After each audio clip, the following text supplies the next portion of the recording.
So our second story is also about someone who likes to go on an adventure. It's called Around the World in 80 Days, and it's a story that was written quite a long time ago, and it's fiction, which means it's made up. Okay, so it's a made up story, made up characters. Are you ready? Then we will begin. This story was written a long time ago, in 1871. By a famous writer called Jules Verne. He's a French writer. 1871, I'm sure some of you are really good at maths and can work out how long ago that was. The story is about a man called Phileas Fogg. One day he read in his newspaper that it was possible to travel around the world in 80 days. When he told his friends, they laughed. It can't be done, one said. So Phileas Fogg set out to prove that it could. He had to use lots of different types of transport on his journey. What transport do you think he would have been able to use in 1871? Talk to your teacher about that. What could he use? And the second question to think about is, what transport could we use to do the same journey in 2021? Obviously not right now because nobody can go anywhere, but in normal circumstances, what transport would we be able to use?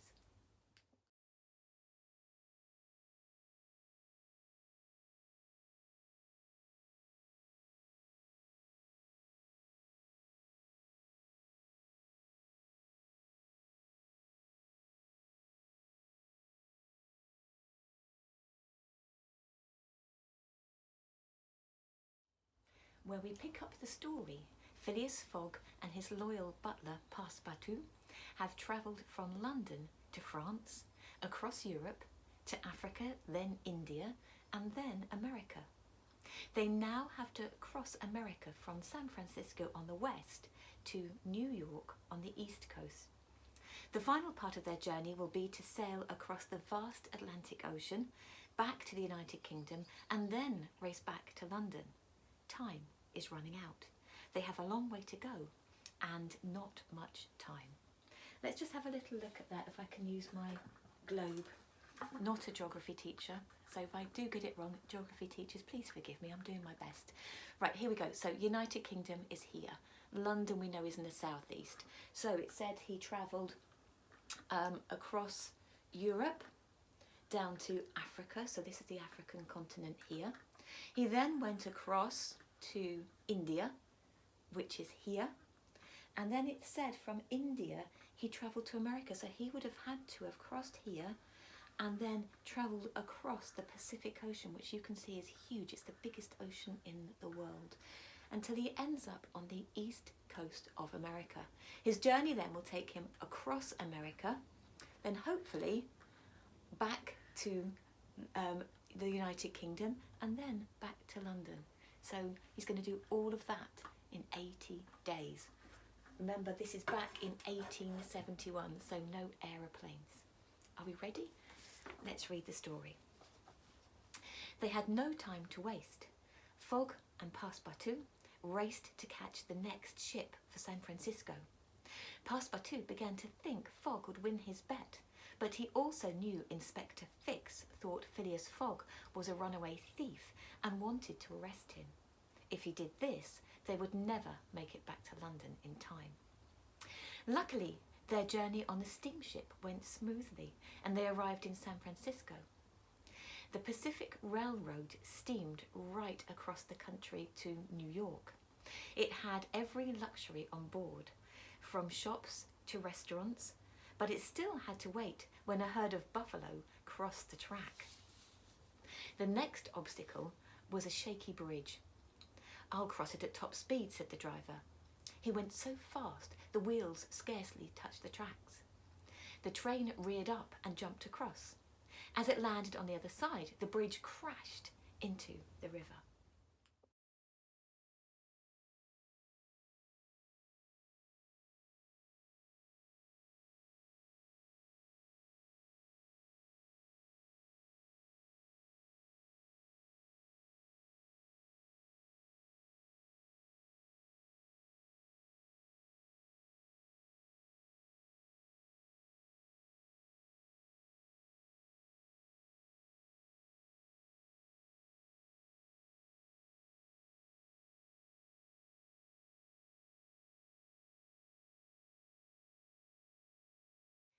Soon after that, they hit real trouble. The train was steaming by some rocky cliffs when a band of Sioux warriors jumped onto its roof. The warriors quickly took over driving the train. Passepartout sped into action. Crawling under the train, he wriggled and swung all the way to the engine without being seen. Then he unhooked the engine and the train slowly came to a halt just beside the station. But when Fogg looked for Passepartout a few seconds later, he'd gone. "The warriors took him when they fled," shouted a guard. Calling over some soldiers, Fogg went into the hills to look for him. It took all day to find and free Passepartout. They then had to camp out overnight and only got back to the station the following morning. By then, their train had left without them.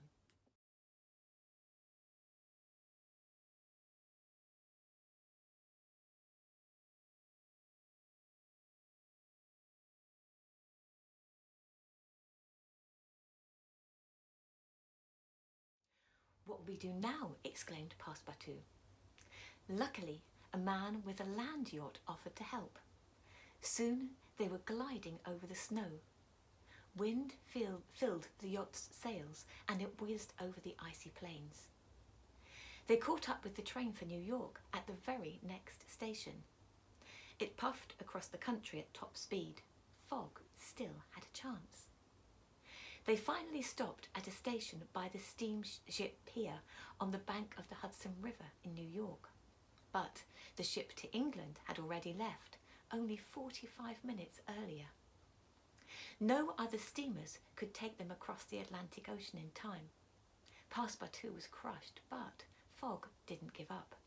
He visited every ship in the port. Once again, he found a captain who would take passengers. The ship was fast, but it was now winter and the weather was terrible. Then the engineer gave Fogg more bad news. "The coal for the boiler is running out," he said grimly.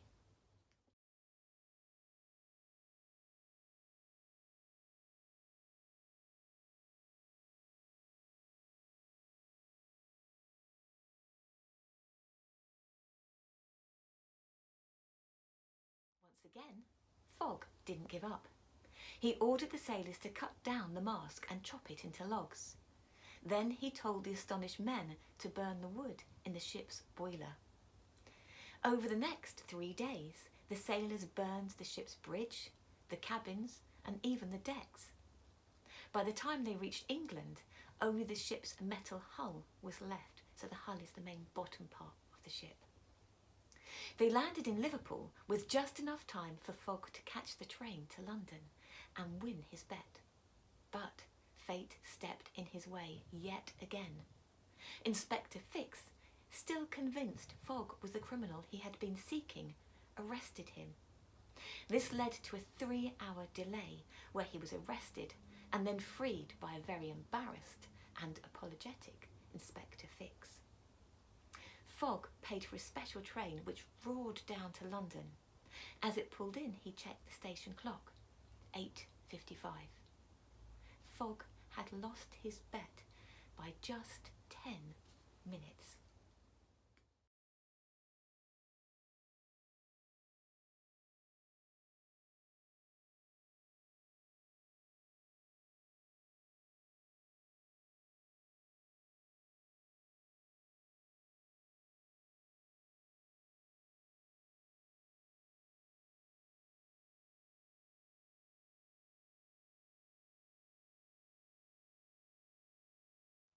So, how did it all end?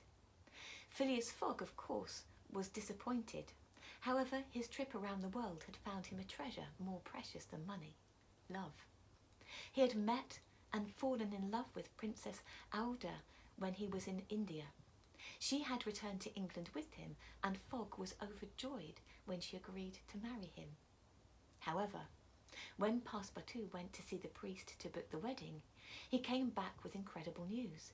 "Not Monday tomorrow," he gasped. "Tomorrow, Sunday. Today is Saturday." Going around the world to the east had gained Fogg an extra day. He had 10 minutes left to get to the club and win his bet. Fogg raced there just in time and won £20,000. I just need to tell you, that sounds amazing, doesn't it? £20,000. You need to know it cost him £19,000 to do the journey that he did. Travelling is expensive. You have to save up if you want to travel. But nonetheless, he won his bet, and he won something more precious than that. He found love, which was amazing. So, is there a real life, or was there a real life Phileas Fogg? Well, there wasn't before the story was written. However, after the story was written, lots of people wanted to have a go and see if they could do what Phileas Fogg did in the journey. So, Phileas Fogg is a fictional character in a story. Remember, fictional means made up. However, after the book was published, several people tried to see if it was possible to travel around the world in 80 days. The first one to succeed was Nellie Bly in 1889. So the first one to do it was actually a woman, which is really cool. She completed the journey in 72 days, meeting Jules Verne in France on her way. Wow, imagine being able to do that. I wonder how fast you could do it now in 2021. Maybe that's something you guys can have a look at as part of your work with your teachers. I'll see you all soon. Bye for now.